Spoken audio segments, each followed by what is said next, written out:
So this kid's Instagram caption a couple weeks ago was, "Brrr, it's cold in here. There must be some Taurus in the atmosphere." But he put Taurus instead of Taurus because it was just Taurus season. And we are in Gemini season astrologically, but I'm not really going to talk too much about astrology with this episode.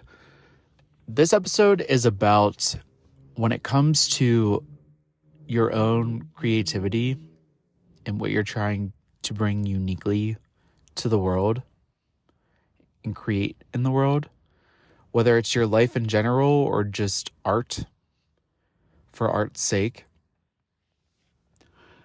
I feel like there should be no bounds. It should just be forever growing every breath you take until your last day as a human.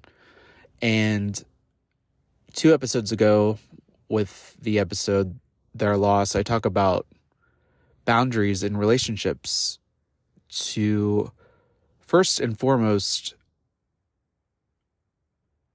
embody safety for yourself versus others in all your relationships. And the more authentic you are internally, the more you attract relationship-wise, whether it's romantic, platonic, what have you. It's just better for you in your life in general when you learn to know where your limits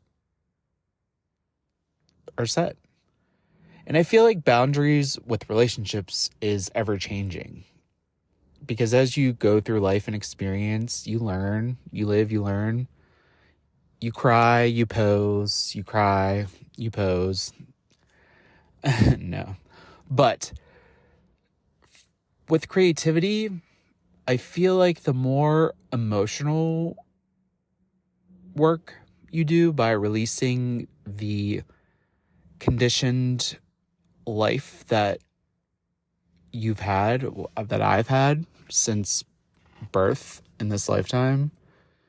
Because for me personally, I know for a fact, and I've said this multiple times, this is my first time as a human here on Earth, and I can't remember anything else, and I still haven't connected with my intuition strongly enough to know about past life regression or stuff from other realms, and no one is sure. Not one single human is sure. People sound assertive and authoritative towards their beliefs, but I'm learning to be more fluid, as much as it's a pain in the ass to learn how to flow with life. And it's funny because yesterday, I'm in California. I've been here for over a month. And the last episode I put out 2 weeks ago, the beginning of May, was a kickoff to a new year, me committing to another year of podcasting, even though imposter syndrome has been winning the battles here and there. But with creative work, I'm learning that as an artist, and whatever it may be that I am with art, you shouldn't put yourself in like a box as just like a painter or as just a singer. You know, some of us get paid for these artistic professions, and that's amazing that you could do your art and make a living off of it. But a lot of us artists are just creating for an outlet to channel our negative emotions towards the mind, such as anger, and it brings relief. Like for me, just like writing poems and song lyrics that I pretend are one-hit singles for myself, not other artists, which is really weird because I don't think I have singing abilities, but I've always, since I can remember, age 2, like singing on karaoke to Madonna, like a prayer. Like I was obsessed with that song, and it's so crazy the deeper meaning to it. Like now in my 30s, going through this transformative era of my life. How at such a young age, I just was wide open, connected to a spiritual level, being so young and innocent. And children are young and true, and it's so wild that we lose sight of that inner child. But as you go through emotional growth, releasing unwanted emotional baggage, it creates more room for creative, intuitive guidance. Ever since I been on road, literally drove across country, like in the last episode, I talk about my crazy journey and adventure and where I'm kind of going with this podcast. I'm following my intuition, my gut, most of this journey so far. And I've been on road for about a month. And I've been literally staying at rest stops and showering at truck stops and random people I meet that are like generous enough to understand my story as I talk to them. Because I'm pretty open. I just don't always take initiative first to strike up conversation, but I'm pretty much open to talk to anyone. And the more I work on myself and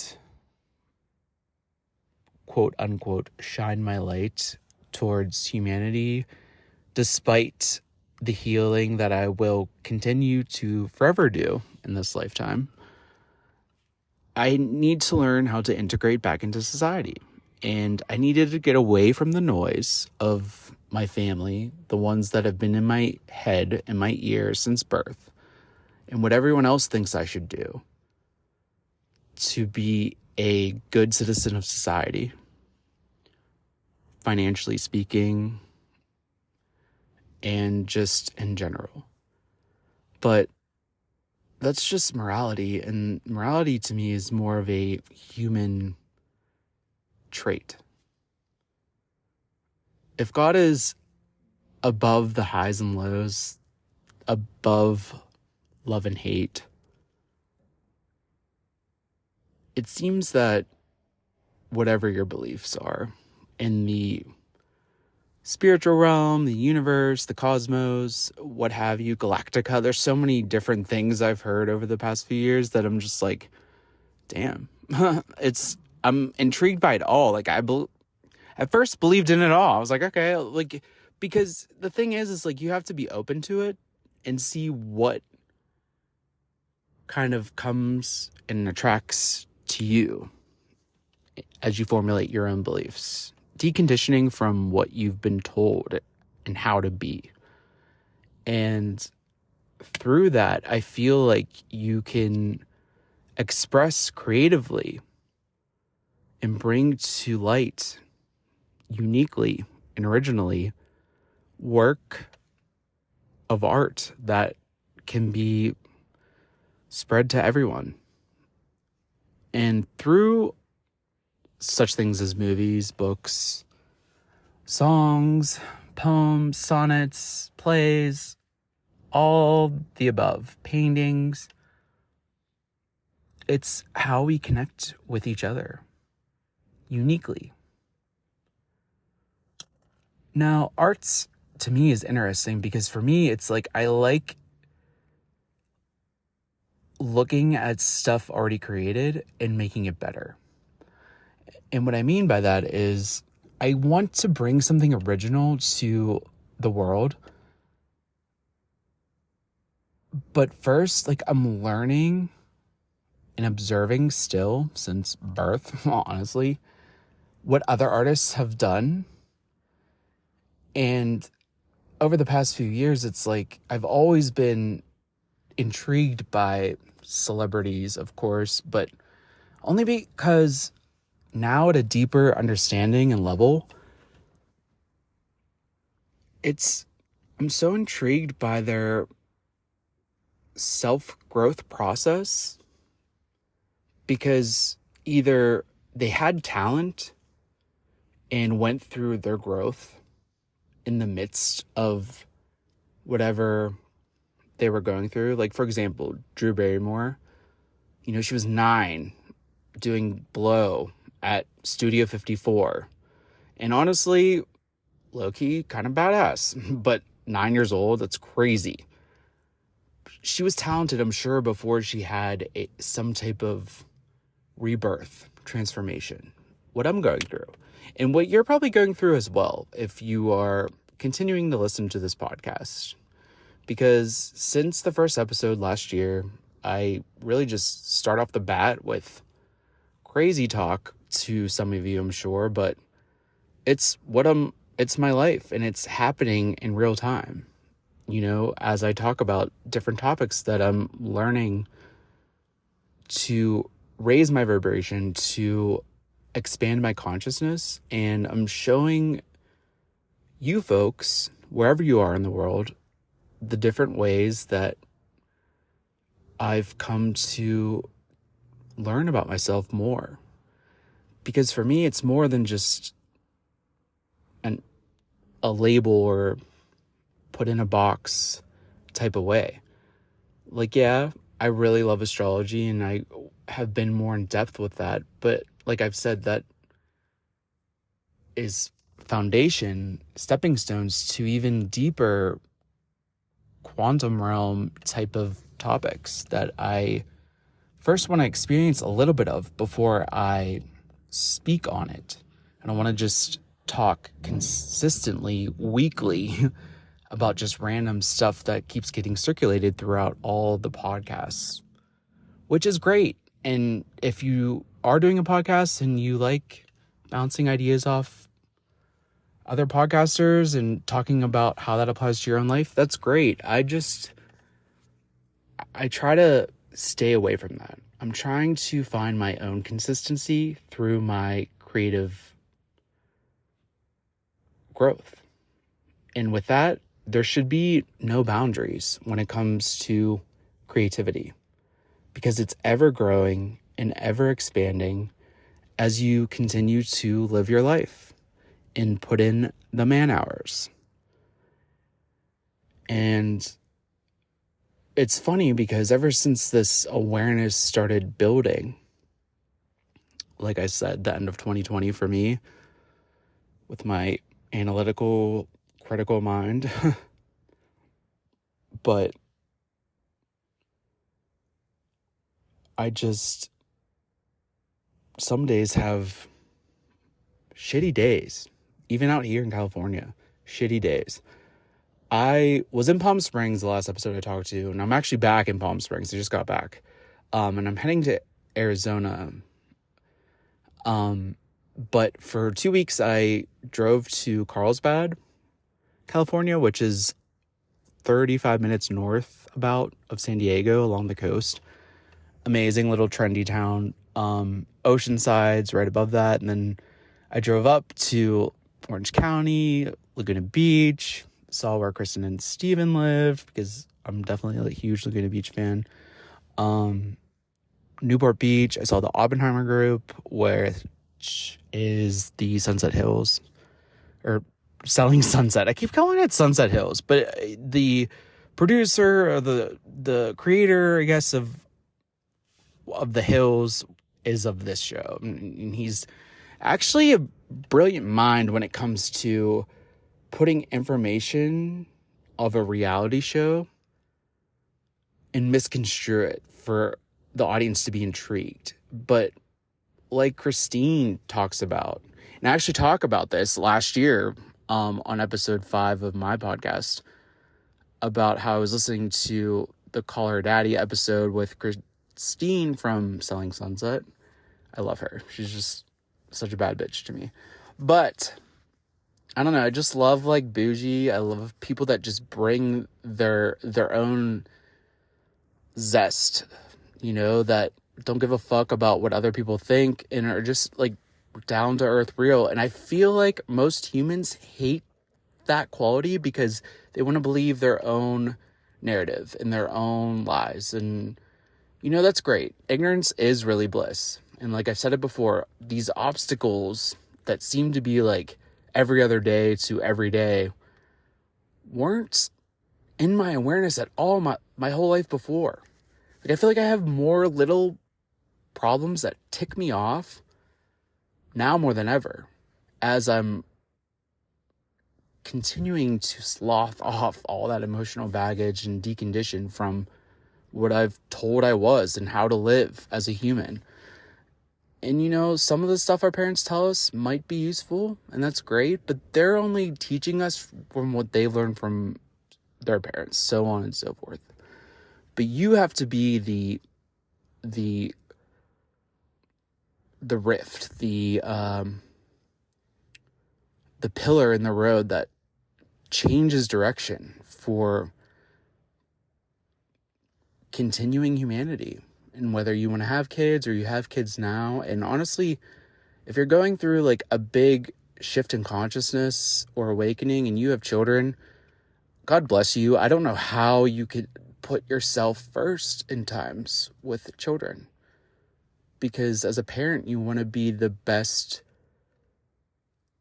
guide, leader, and loving parent you possibly could be. Otherwise, I don't know why people are having children. You know what I mean? Like, to cash checks, that's just like ridiculous. And I don't know if that's something that I just think about in the back of my head, but I've definitely heard of that before. To get extra money from the government, like it's so wild to me how some of the stuff, especially in America, is just, I feel like I'm stuck in this bubble of America. I really need to get out of, like, start in Europe and go that way because I've only been to like Mexico resorts, so I never really got to experience the culture there. And Toronto is like 200 miles from my hometown, literally, so it's like not even really outside of the US. I've been to Canada too, so I haven't really experienced anything in that way. But yeah, I've been just in California. I've been Instacarting to survive. I've been living in my car, showering when I can. And for those of you that know me personally, like, you would be amazed. I haven't had a haircut in over a month, and I'm really stressing. And it's Memorial Day weekend, and I just want to have like a day. So I think I'm going to go to Vegas like one day, just to like feel that vibe, even though I don't really like partying, but I love the music and I love the vibes of Vegas vibes. I'm starting to hate using that word because it's just like so overused, but I love Vegas. I love Vegas. Like, I've lived there too. And I feel like since I don't live there, I only lived there for like 9 months, like about 10 years ago, which I've talked about before, I feel like living there made Vegas not desirable to experience. Like, there were months where I didn't even go to the Las Vegas Strip. That's like downtown of Las Vegas. There's like little towns in Nevada that surround Las Vegas, but that's like downtown, I guess. But there's other things to do, for sure. It's like desert living almost. But I was thinking of heading there for like a day. I'm leaving Palm Springs tomorrow. I want to get a haircut out here, actually. I need a haircut. It's like therapy for me. And then I'm heading to Arizona, which was the plan from the start. But then I kind of got stuck in my mind because my mind wanted to stay in California. Telling me, stay in California. So I was getting really confused about what was my intuition and what was my mind telling me to do. And usually you can check in with yourself to recognize what is what.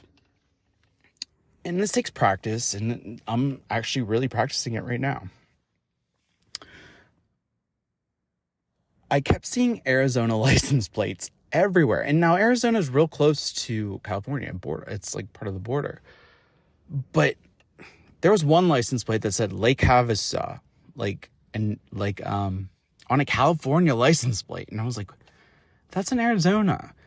So I was getting like really fucking annoyed because I'm just like, what the fuck do I do? Like, it's like, I'm like, I don't know where to go. Like, I feel like, and I don't want to just keep driving around. However, I am working daily, but in California pays a little bit more, but gas is like $5 a gallon. It's just like, it's California, right? Actually, anywhere in the US is just like, and here I am, the lowest of lows for me personally since I started working at 18, 19, of just like survival mode to get by. It's taking me a different way in life. It's showing me how to live just day by day, take it day by day. But it's hard to plan for the future, for unforeseen events, for building a savings, or, buying a house one day. But I'm taking this time to see parts of the West and see where my energy feels best at.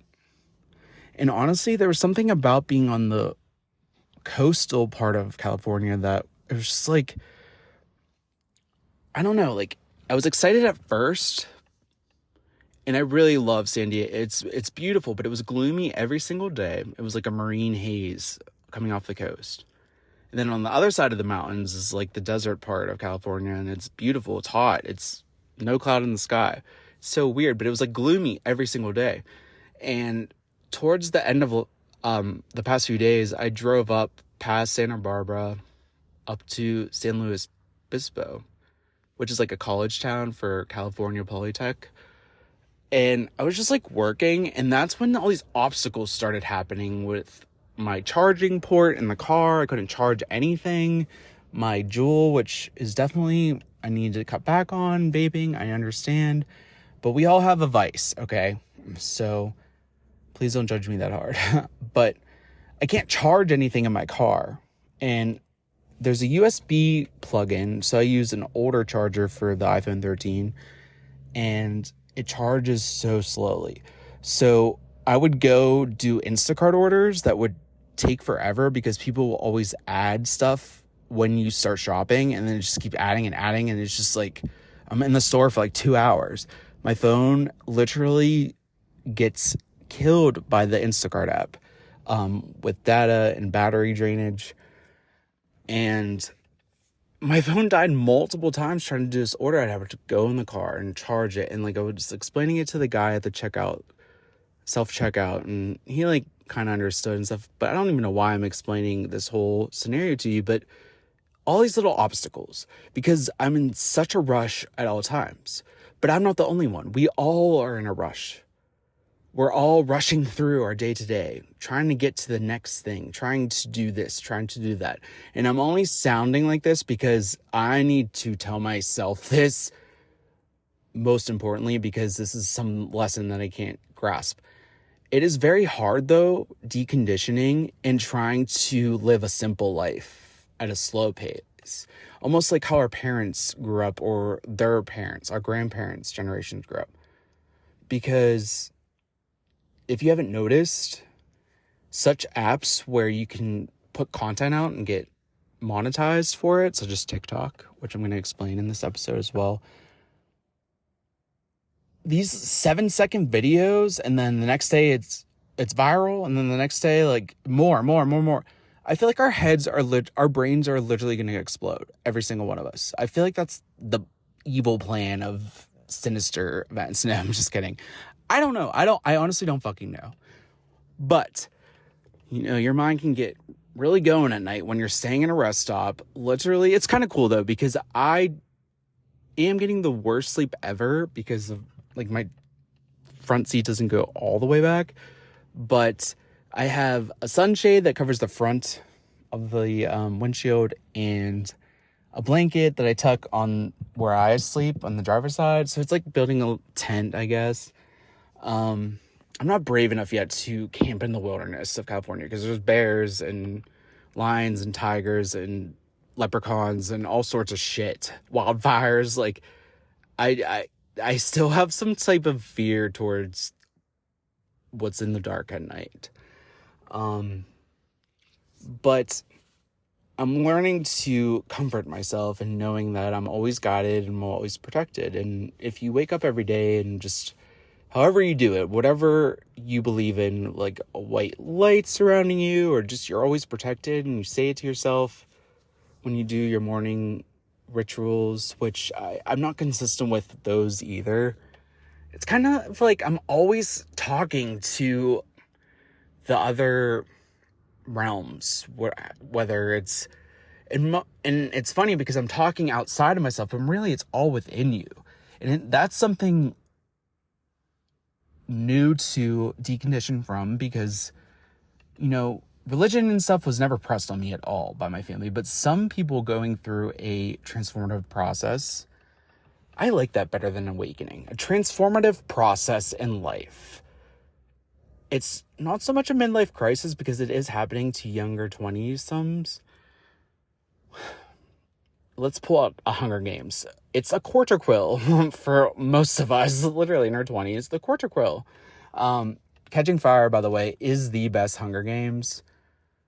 I don't know why I'm saying that. The movie, book, best one out of all of them. I love Hunger Games so much. But, all right, I don't want to digress. So,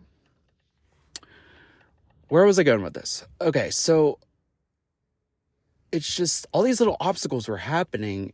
And yesterday, I was like, let me go back to Santa Barbara, because I didn't really experience it because it was like dark when I like stopped. So Targets are the lights that guide me home. Literally Target. The store Target is my go-to home if I have to. Well, the bathrooms are always open to the public, unlike other places in California, at least. It's like peeing for me personally as a male is easy, but usually I find a place at the rest stop or whatever. But when you have to go number 2, you have to wash your face, or like being this nomad person, kind of new age nomad, Target's is my go-to, my home, literally my home. And I just love Target. Like I said, during the pandemic, I would wear Coachella outfits to Target every Friday. That was my night out every week, because I bought all these outfits for Coachella back in 2020 and it got canceled. I didn't care. I was like, I love it. But so I was up last weekend in San Luis Obispo, and I was wanting to go further up to San Francisco and see Big Sur, which I do want to do one day. In Oregon, I've never been there, and I have a friend in Washington, like Seattle, that's telling me to come up there. And I was driving up the Pacific Coast, Highway 101, and it's great. And when you get up to Big Sur, it's like gas is scarce, and the cliffs, you might drive off of it, you know what I mean? So that's going to be an adventure in itself. But something like calmly and kind of, and it wasn't, at first I was thinking it was irrational, but I wasn't getting any anxiety from it, to head back towards Arizona. Stop in Palm Springs. It's like an oasis. It's like the halfway point for everything in the West for me. It's just very colorful here, and I love it. But I was here for like 2 weeks, and I was starting to get like annoyed being here. So that's why I went to the coast. And my dream is always to be in LA. However, you have to be practical too when it comes to dreams like that, because I was like looking at apartments in places to live, and I really like Long Beach actually, which is kind of like right before LA, after Orange County, and like it's like the first town right before you get into the hustle and bustle of LA.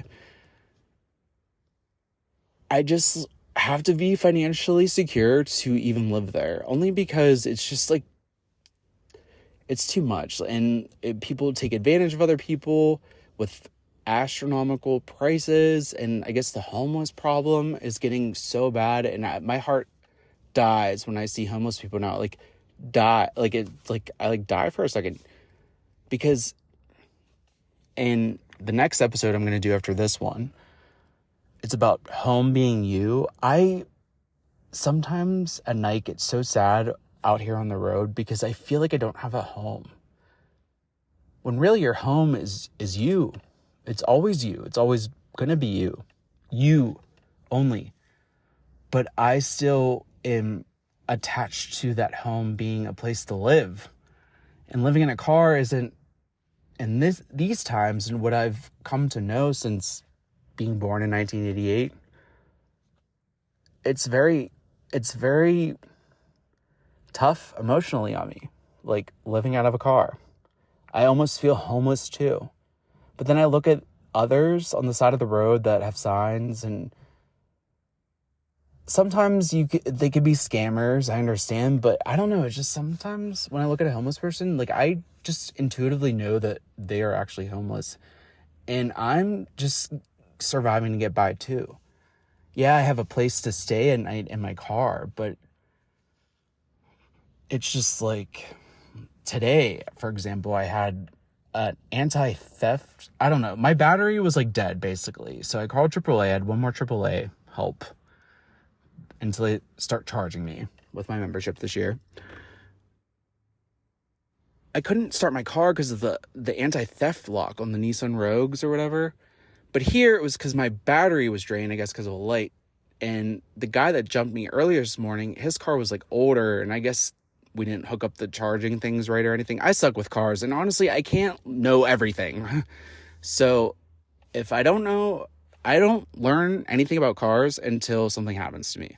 And it's always like weird shit for me personally, but needless to say, I got a really good jump from the AAA guy who came the fastest ever. And my phone kept dying because it doesn't get a charge because of my outlets burnt out in the car. Yeah, I have a lot of charging issues. But this is all part of the obstacles. The meaningless obstacles, but our mind just like is outraged when they happen, because even living in a first world country, it's just like, but it's like today, for example, I was walking around the desert of Palm Springs, literally so hot, but I was getting a little bit of sun, and I needed sun because it's been gloomy on the coast of California. But I talked myself through not having a conniption snapping event.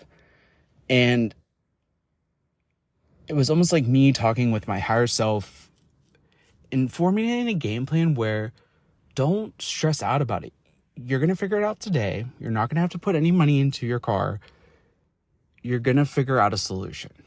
So just enjoy each moment as it comes until that solution comes. Because at that moment, there's nothing I could have done about it. But wait a little bit until I calmed myself down and calmed my mind down and have that connect with my heart center to come up with a game plan of how to get out of this obstacle.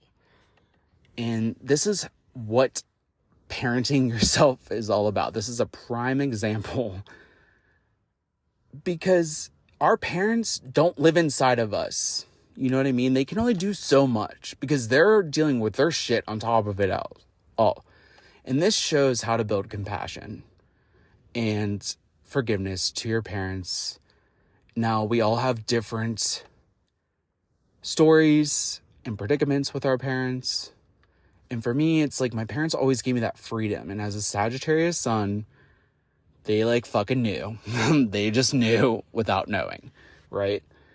Just give me space. But you can't coddle your child too much and overprotect them, because then that just causes another type of attachment, right? So it's just like you gotta just do what you know. And as I get older, I just want to gain a stronger, deeper relationship with my parents, because a lot of the time I do get sad, because as I'm getting older in my 30s, they're getting older too. And we look at loss as such a finality, because we just really don't know. But let me tell you something. I really don't know, but I'm following something that I don't know what it is. 100%. But internally, from my heart, it's something greater than us humans, to help me live a happy life my rest of my days, to not freak out over dumb first world problems, to live more a balanced and more simpler life. And yes, I'll be able to indulge. Brandon, you're going to be able to indulge. You can have a fun life. You don't have to live like a Neanderthal in a cave. My mind loves to go there. Like, I cannot live like a pilgrim, or I just can't. I just can't do it. I love to be in the pop culture. I love to be this and that. But I need to learn to lead with my heart instead of my ego. And the past few years has been the transformative process of it. And we are in Gemini season. And I said I wasn't going to talk about astrological things, but creativity and consistency, no matter what those Instagrammer, brand marketers, leaders are telling you, consistency is uniquely yours. There, like I said, podcasters, I feel like I had to keep up with. I had to to monetize and actually make a living comfortably just from podcasting. And like I said before, it's a voice journal, if anything, for me. It's a way to express my thoughts, get over the fear of my voice being recorded. Like, I can't believe I had that fear. Sometimes I just turn on my episodes just like see what I talked about. And it's crazy because the first couple episodes, there was like cars beeping, like I was in Taco Bell drive-thrus, like, but I like that though. It's just more authentic. It's more in the moment. Now, when it comes to creative work, yes, I'm a perfectionist. Too much, and I have to learn to still find the balance. But I don't like going in and editing and cutting and all that stuff. Like, I guess if you like work for a bigger company like Dear Media or just exclusively Spotify, there's probably stipulations. Or you probably have to come into a studio because they want it to be that way, because that's so LA. But I love LA and the trendiness of it. Venice Beach and Rose Avenue with their cute little restaurants and the colors. Like, the colors right now for me are a mix of mauve and like salmon. It's like almost like a, I don't know. I had all these like pictures that I'm posting on Instagram, just of scenery and the West Coast. It's just so more vibrant and colorful in Palm Springs and like California and Arizona compared to Pennsylvania. However, there are beautiful places in the East. Anywhere you could find beauty. I just love the West. And it kind of, getting back into Palm Springs, actually, my creativity, I started recording another podcast episode that I should have put out months ago. I just didn't know where I was going with it. I feel like whenever I put out an episode is when I was supposed to put out that episode. That's something I have to learn. It's hard to let it go for me because I feel like I have to keep up with everyone else because there's 5 million podcasters and my stuff is never going to get heard by anyone, blah, blah, blah. And that's okay because someone's listening. Even if I have 3 listeners that listen to every episode, that's 3 people to help share my story as I'm going through it in real time. When I talk about these things, to see if it could help them, and not everything will resonate with each other, and you shouldn't believe every single thing. It's someone else's experience, you're living your own. But some of the issues that I talk about are just showing how I'm building my own authenticity and being vulnerable with everyone in the world that listens, because there are like a lot of countries, like I've said before, that tune in. Maybe if it's like one person from each country, that's great. I love that, how we're connecting worldwide. But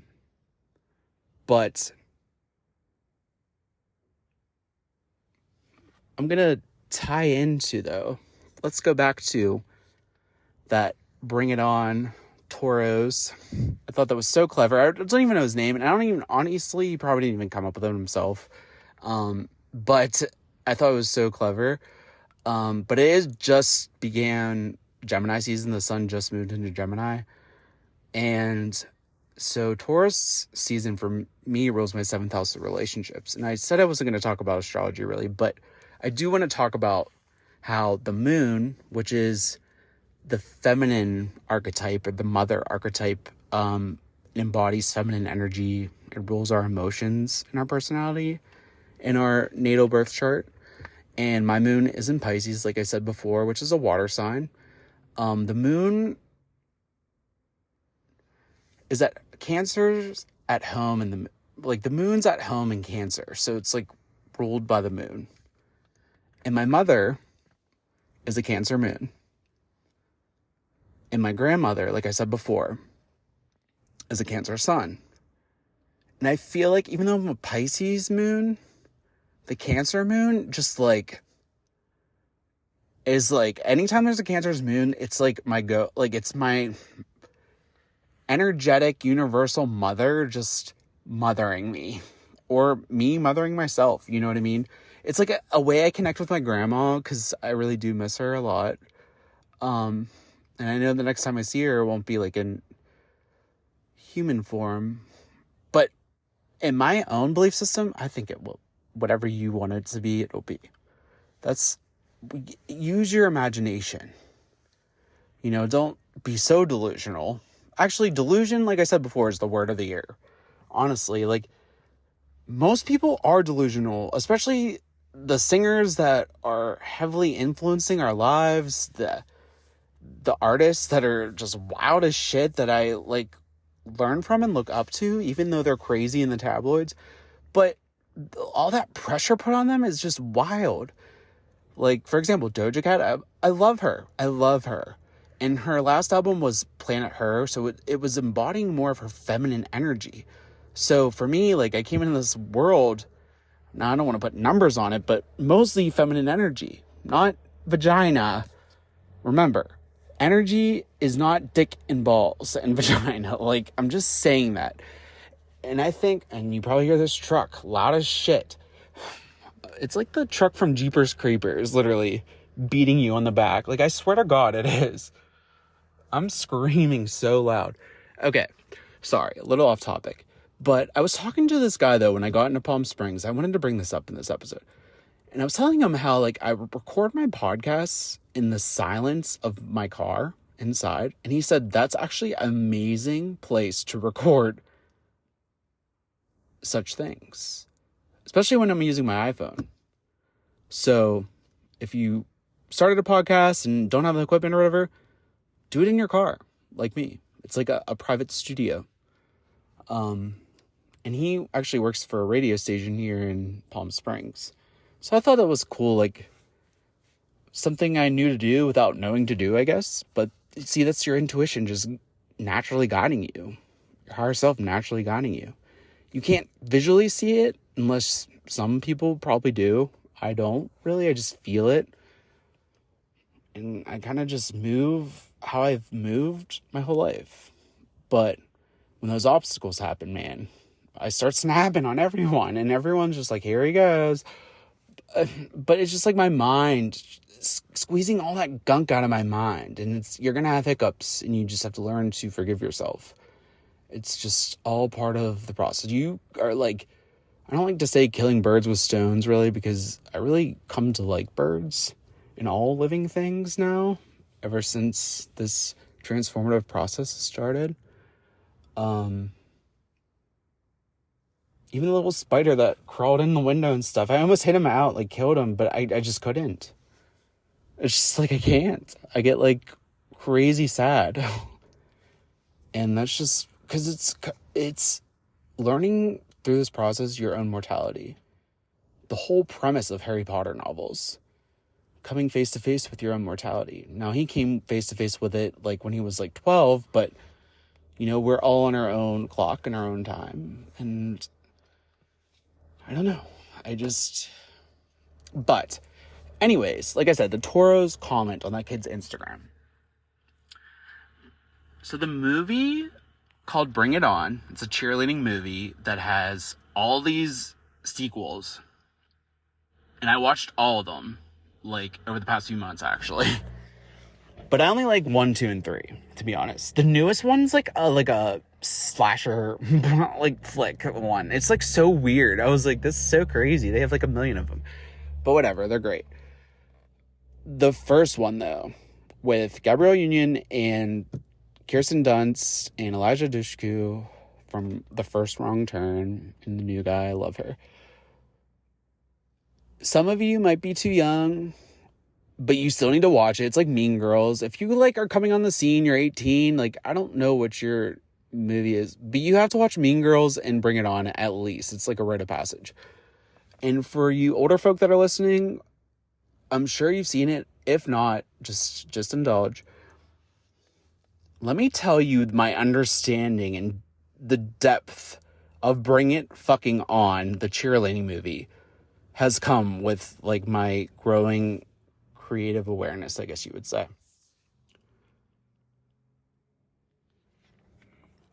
Literally. All right, it's about the Rancho Carne Toros, which is a fake high school, I might add. Here's a little bit backstory.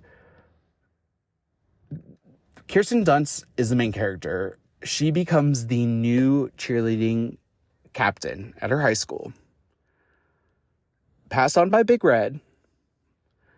And Big Red, she's actually really pretty. She has, like, curly red hair. She's a bitch. She puts the itch in bitch. You know, those slogans. If you've seen the movie, you understand what I'm talking about. So the whole movie is about Torrance having all these obstacles as a senior in high school, as a cheerleading captain, when she becomes captain. The first day she becomes captain, one of her main cheerleaders, they're doing a stunt called the Wolf's Flaw or whatever, and she falls and breaks her leg or whatever. First day. And then they had to replace her, and that's where Elijah Dushku enters the stage left. And she's a great gymnast, but she just doesn't do the rah, rah, rah. But really, it's just practice for them because their football team sucks. And they just practice for their national cheerleading championships because they're the 5-time national cheerleading champions. But all of those stunts and routines and cheers were based on a lie, based on a conditioned process from their captain who stole all the cheers and the routines. This is a little synopsis for people that have not seen it. So if you're listening to this and you've not seen it, I don't know why you're even listening to this podcast. Like, you have to just know to watch that fucking movie. No, I'm just kidding.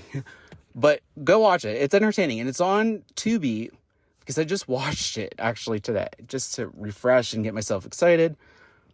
And FYI, this whole episode is sponsored by, fake sponsored, by the Aqua CD from 1997, Black's CD, BLAQUE. 3 of the singers, they're actually part of the East Compton Clovers, which is the green cheerleading squad, who is from a rougher neck of LA, and amazing. Well, for the movie, amazing. And all their cheers and stunts were stolen because they couldn't afford to go to these crazy championships in high school, you know, because they need a lot of money for it. But this is the year when Gabrielle Union becomes captain, and they're making it, and they're going. So Torrance wakes up to all this shit as a captain, right, of the cheerleading squad. And you're thinking, a fucking cheerleading movie? Like, what? First of all, they're athletes, first of all. You know, maybe in the movie they use 30-year-olds who are actually cheerleading stunt people, but I don't know. I've been watching this shit since 2000. It came out August 25th, 2000. Rest in peace, Aaliyah. Happy birthday to my friend Paige. That date is so crazy because there's a lot of stuff that always happens on that date, August 25th. But needless to say, think about this. So her name in the movie is Missy, but Elijah Dushku tries out, she makes it. She goes to the first practice and instantly leaves because she recognizes those cheers. Because she told Torrance, you ripped off those cheers. Now, when it comes to cheerleading, because my older stepsister and my younger sisters, my mom's daughter and my dad's daughter, they all were cheerleaders, and I feel like high schools just always pass those around. But the high school cheerleading, and at least the East Coast, isn't really like how this movie is played out. Like, they're doing like crazy ass stunts, at least at the end. I love that, and I get so hyped still. But I'm like skipping a lot of the movie. I don't want to give away everything for those who haven't seen it, wherever parts of the world. But it's on Tubi, though. The stream, it's like free streaming. They have all of them. The third one's with Solange and Hayden Panettiere. Solange enters the scene, and then number 2, I love number 2. It's just like funny to me. Haley from One Tree Hill's in it. She's like evil, and she's like funny as shit. I don't know who the other girls are, but it's funny because Torrance is the name of the main character, and it's actually a town right after Long Beach. And the main character in the second Bring It On is Whittier, which is also another town. So these movies are Californian based. I feel like I had to be in California to get this energy to like talk about how this movie has a way deeper meaning for just comedic cheerleading nonsense movie. But it's iconic, and this is why it's iconic. It's even more iconic than iconic because it's existentially iconic, which is fucking iconic times a million. And anyways, so she comes as a captain, all this shit's happening, all these obstacles, just like me today, right? This is me empathizing for Torrance, right? Now, when this movie came out, I was at such a young age, I had no idea. I was just, me and my little sister, she was like 5. We were watching it day by day, and I remember we were staying at my aunt's for 2 weeks in Tennessee, like outside Nashville, and it came on video, and we got it at Walmart. And I remember the first scene, which is so funny to me, and it's kind of clever and catchy, the first scene, but it wasn't on the DVD, and I was flipping out. I was like in like 6th grade, like flipping out because Walmart used to edit everything, like CDs, DVDs, like they would edit everything. I'm like, edit what? Like, I hate edit. If music is edited, I literally, like, my head almost explodes in my, like, I don't show the emotion, but I almost explode inside. I just hate edited things. But that's a little bit off topic. I want to see the emotion. If you're going to swear, I want to feel that emotion. You know what I mean? And that's with art and anything. But, okay, it gets better. So, to me, from a deeper understanding, looks at like this. It's like most of our life, we're told a lie. We're conditioned to follow everyone else like sheep. To live this lie, believe our own lies. Until this transformation happens from the galactic cosmos of the Milky Way, or I don't even know. Who knows? You know what I mean? Steps in and says, hey, you could either live your lies or quote unquote go back to sleep, or you're gonna stick out the obstacles and you're gonna live your own path and blaze your own trail. And that's why, to me, like, creatively, Bring It On is so fucking iconic because of this. Whitney and Courtney, by the way, evil bitches, but I love them. I don't know why. But they want to overthrow the captain, Torrance, because of all these mistakes. Because she eventually relays the information that all the routines are a lie. They literally show up to, I think it's like nationals somewhere in California, and then Daytona is like the main thing at the end. But they show up to nationals because they hire this guy at first, Sparky Pilastri, the spirit finger dude. I'm sure you've heard of it, especially if you've seen the movies.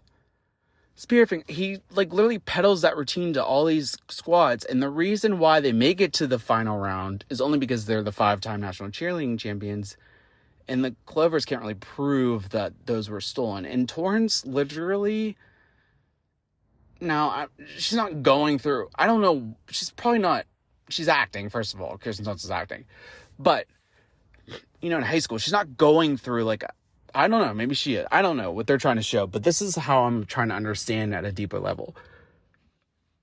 So it's like your captain was this deceptive and betrayed. It's like almost how you feel like when you start becoming aware of like the stuff you're deconditioning from. You feel like betrayed, you feel hurt, you feel vengeful, you feel like you want to blame everyone else. And that's what they did at first. And you feel desperate in survival mode because, okay, for this movie's example, she has to, you know, like deadlines are coming, like the competitions are coming, and you don't want to show up with stolen routines and cheers. And the Clovers, at first, like part of the climax, I guess, before the ending, is they couldn't make it to the final rounds in Daytona.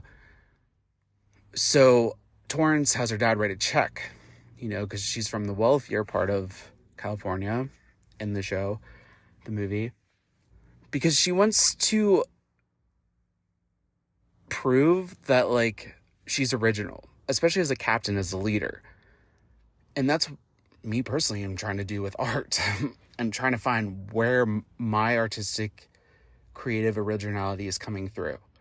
But just learning from this movie that I've been obsessed with since I was like fucking before I was jerking off, literally, it's so crazy. Like I was just like obsessed with Bring It On, literally obsessed. And it's so crazy because the high school that my dad and like my step siblings and my younger sister on my dad's side, they went to Northgate, which was like Northgate Flames, so they were like mostly red, and like Stowe Rocks was across from the river. Stowe Rocks, it's McKees Rocks and Kennedy Township and Stowe Township, and right outside of downtown Pittsburgh.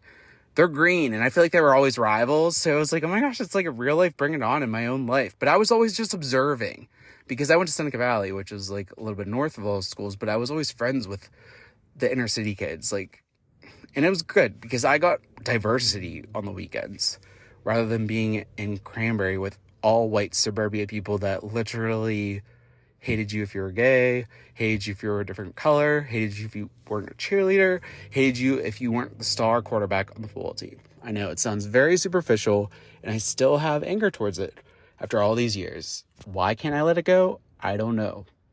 When do I officially know when I let go of things? But don't want to get sidetracked. After the big blow up at the preliminary rounds, because all these squads were doing the same routine from Sparky Pilastri, though, in the movie, they start becoming creative. She becomes a leader. They start practicing like no other.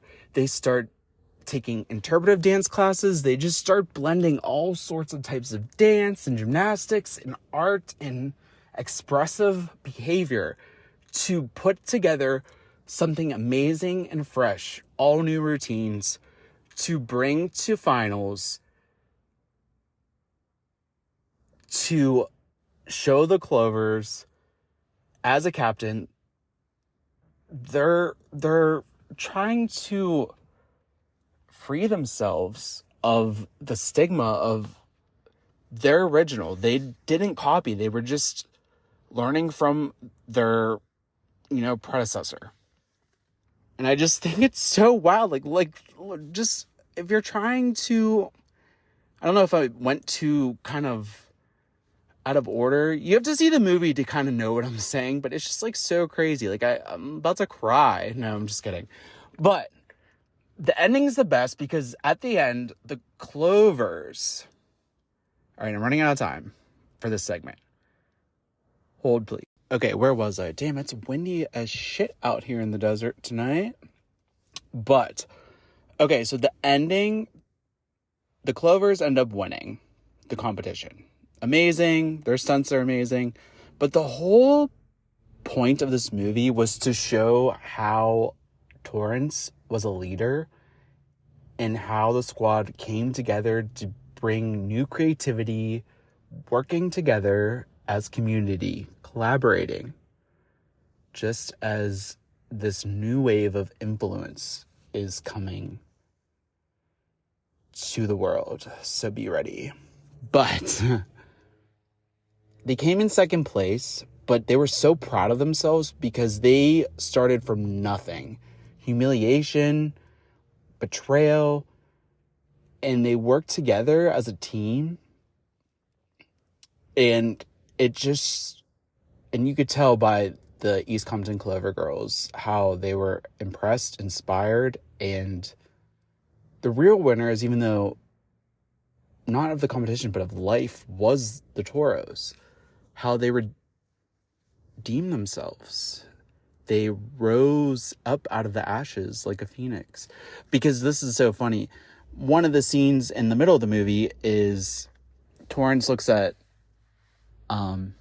Missy, the new girl, after they almost get their asses kicked when they go down to be revealed that her life is about to blow up. Torrance's life, learning that her entire cheerleading career has been a lie, and seeing it firsthand. But she's like, do you believe in curses?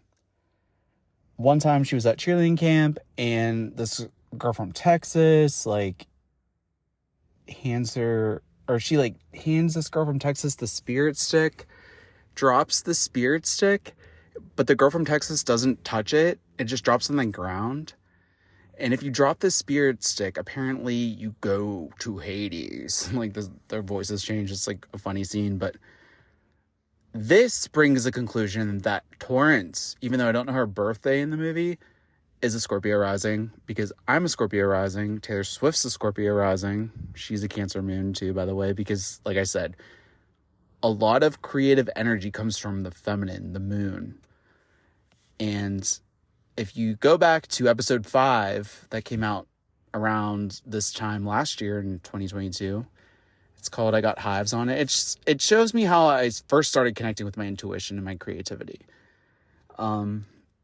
You can skip through, listen, wherever you want, but I tie in a little bit of numerology, astrology, but your 5th house in your astrological birth chart deals with creativity, deals with pleasure, deals with children, your own children, or how you interact with children.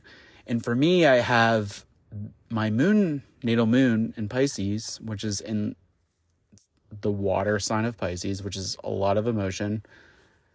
I have that added creative energy in my creative house, and my north node, which is where your soul is going sometime in your life. You start in the south and you learn to integrate and move towards your north node.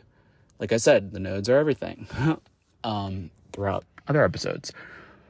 But that's also in my 5th house. So having a north node in Pisces from a analytical, huge planner, perfectionist south node in Virgo has been a fucking arduous trek, if I might say so myself. It's been a lot, but it's going to be the rest of my life. But, at first it's like, what the hell is happening to me? But how my whole life could be connected to bring it on just from that. And your life too, for whatever you're going through, your obstacles as you're transforming. But Scorpio is ruled by Pluto. Now it's ruled by Mars. For me, it's ruled by both. But Pluto is the sign of transformation. If you believe in Pluto, and if you don't believe in Pluto, okay, you believed in it a couple years ago. Now all of a sudden people don't think it's a planet. Like, anything the naysayers may nay. Well, here's some hay, horses, because honestly, like, sometimes this is where I get a little bit stubborn. I hate being proved wrong, and I hate being, like, made a fool, so I get, like, really snarky sometimes, but, you know, I'm learning to forgive myself for that and try not to lead life that way. However, like I've said, a lot of people, one of the astrologers that I look up to, I love, she doesn't like the word hope, but she definitely uses it a lot as she speaks in her, like, weekly podcast. So I'm like, she doesn't like the word hope, but she uses it a lot. And then I was also listening to a podcast. I only listened to 2 podcasts. I listened to Nikki Notoriety. He's just, like, great energy. He's all about building your conscious on the Wonder podcast. But he was doing an interview, like, this was like over a year ago, and the kid that he was interviewing sounds he's definitely in his masculine energy for sure, but he doesn't like the word hope either, because he says it's like instills fear still, like prayer and hope. All I see is hope everywhere, like on billboards, in Santa Barbara where I was at, Hope Ranch. I had to deliver Instacart, and I was like, Hope Ranch? This is so crazy. I almost changed my podcast name because of what 2 people don't like the word hope, who are successful before me. Like, they're successful, both of them, and they put a lot of work in to be successful. But even people you believe in are gonna refute some of the things you say. But I felt like my whole brand was just tarnished. But I, like, grew up on Hope Road, even though it seemed like there was no hope. I'm still here, I'm still alive, and I'm still trying my best. As much as there's days I just want to give up and quit and jump off, you know what I mean? Like, figuratively. And it's just like these thoughts you're dealing with, right? And like I've said before in their last episode, 2 episodes back, if you are struggling with those ideations, those deep thoughts, I deal with them on and off weekly. But that little flame that still burns, that's what fucking hope is to me. That is hope. It's deeper than what the Bible says, what the verse in the Bible says, what words say, what someone that might be successful in monetizing through spirituality will say. I have to snap myself out of that. I cannot let someone just, their opinion of someone I haven't even met, even though I've learned from them and really, like, look up to them as mentors, even though we personally never met, just because they don't like the word, which embodies more than what they think it means, I think, personally. Because I grew up on Hope Road since birth. So that's my brand. My name is Brandon. I am a brand, but I don't want to brand my actual human self. I am the fucking brand. I'm the influence. And that imposter that keeps coming in, Kim Imposterable, like, with her pointy little nose. No, girl, I'm Wade, Ron Stoppable. You're impossible to deal with in your, like, little waist cartoon version. She always, like, let him on. I don't know. I don't really like Kim Impossible anymore now I think about it. She's Kim Imposterable. I'm Ron Stoppable, honestly, with this one. I'm putting myself first, and that's what this commitment is. And every time I put out an episode and record, I feel like I'm empowering myself more. Like, this energy is so wild, and I think that's why I came back to Palm Springs, because the energy is so much better than where I was in California. Even though that part of California was great to see and it's beautiful, but I need to go more towards Sedona, more of the energy that I'm trying to embody and attract. Sorry, I just had to make a mental note and voice that. So if you look at it, like, all the stars are aligning, at least for me personally, and that's how I use my chart and work with the energy. But it's just getting deeper from here on out when I get into human design, which is what I'm really trying to learn, because my design type is just a whole other way of living. And it's just like, I don't even know where to go from here sometimes. but we'll get into that later. But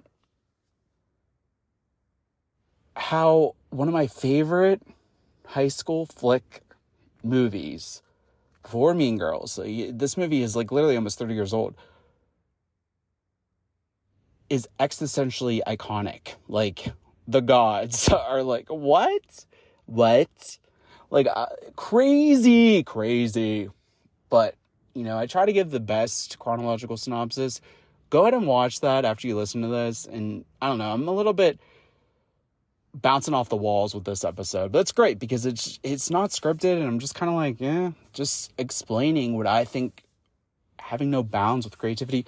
You could see yourself in other people's art. It's like so wild, but you can learn from other people's art.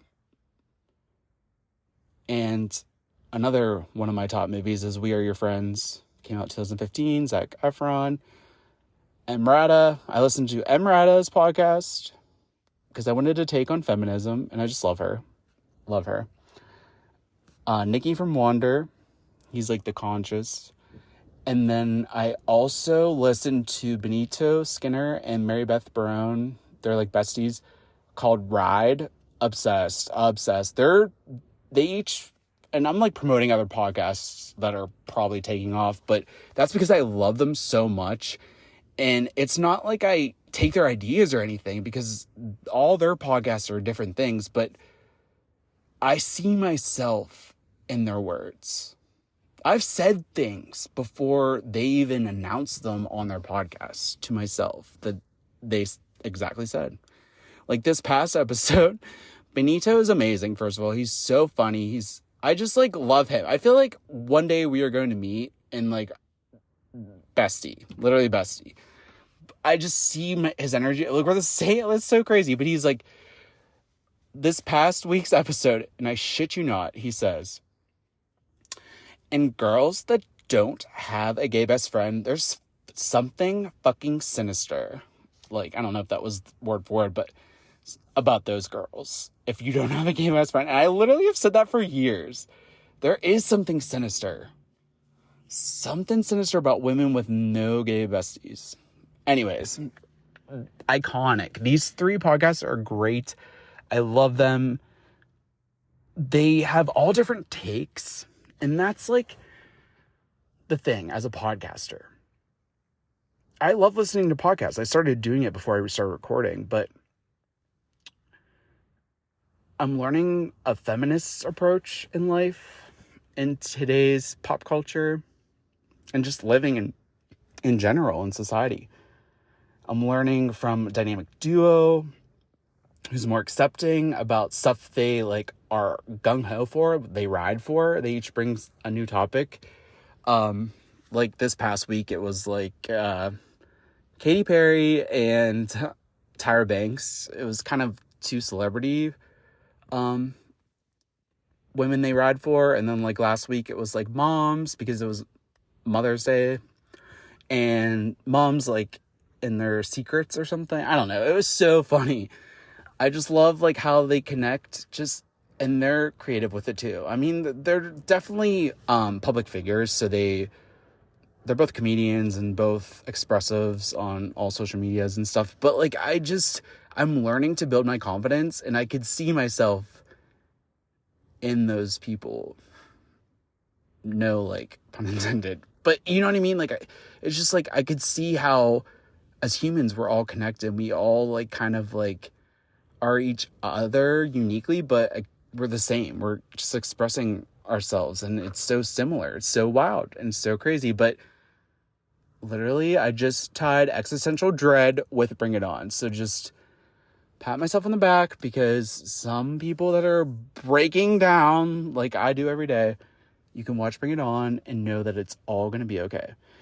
Because future episodes, I'm going to talk about more in-depth creativity as like, as the spiral comes back around. But I just wanted to put this episode out because it wraps up season 1 of this podcast. I know it's a little bit overdue. It should have came out months ago, but I think today was just like the jolt to get it out there. And I just love it because it's just like, I don't know, I just love it. So just, you know, you did good, BK. You did good. Sorry, I'm just trying to hype myself, right? But watch Bring It On. Listen to the Aqua 1997 CD. Barbie Girl is one of the songs on there. Happy Boys, Happy Girls is the song from the Bring It On soundtrack, by the way. Watch Bring It On 1, 2, and 3. Also, oh, by the way, I didn't really get into, but Rick Rubin's The Creative Act book is amazing. I have it on Audible. I listened to it through Audible, but amazing. His approach. And he was the founder of Def Jam Records, I think. I've talked about him before, but he just, his unique perspective that's ever changing on art and creativity is insightful for sure. And I feel like he would agree with consistency is unique to each their own, because we all are ever changing. We're all playing different roles on different screens until we learn to be authentically me, like each our own authentically. And it takes a lot of growth, and it takes a lot of stepping into the unknown, learning to be fearless, fighting every obstacle. Maybe you're like me, living like Aladdin in a car with no boo. You know what I mean? Like, it's just like a whole different way of living, to learn how to persevere and to be patient. Because like this guy told me this morning, I was starting to get stressed about the car, like not starting. And he's like, I'm 48. And he's like, I still don't know the answer to the question you're asking. Why all of a sudden is instant gratification being like taken away from you? Like, it seems like it's like as soon as you start building your awareness, like shit, like it's like I don't know. It's like weird how all these obstacles you start becoming aware of all these obstacles, and it's learning how to be consciously aware and self-aware of, and not let it wreck your nervous system, and how to move with ease and grace if you do slip up from what you've learned, and learning how to forgive yourself, and learning how to parent yourself internally, embodying both the masculine and feminine energy. And I'm learning to step into more of my masculine energy to find that balance. And the reason why I brought up Doja Cat earlier, her next album is more about her masculine energy side. And I was like, why is my shit lined up to like one of my favorite musicians? I just love her. I think she's just so her and like unique in whatever she's doing. And people are like, she's going crazy, blah, blah. I feel like the greatest minds go fucking crazy. And I'm excited to see what she brings musically. I feel like it's going to be everything, as I'm learning to embody my masculine side. But yeah, creativity is boundless, and it's consistent to you uniquely. So trying to fit into a niche and quiche, I like the word moist over niche, by the way.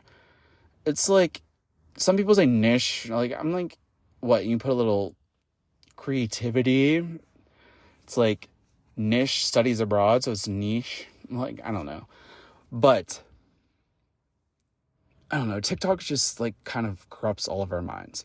But I wish I could like somehow incorporate this girl's TikTok into this podcast episode, but she's talking about how people that are stepping into their power now, creatives, influencers now, are the real influencers, not those people that became famous on YouTube, and I'm sure they do great and they speak up and show their authenticity and stuff, but the people now that are learning to speak up and use their voice in their own creative and unique way, these are the souls that are influencing the start of change and revolution in humanity. And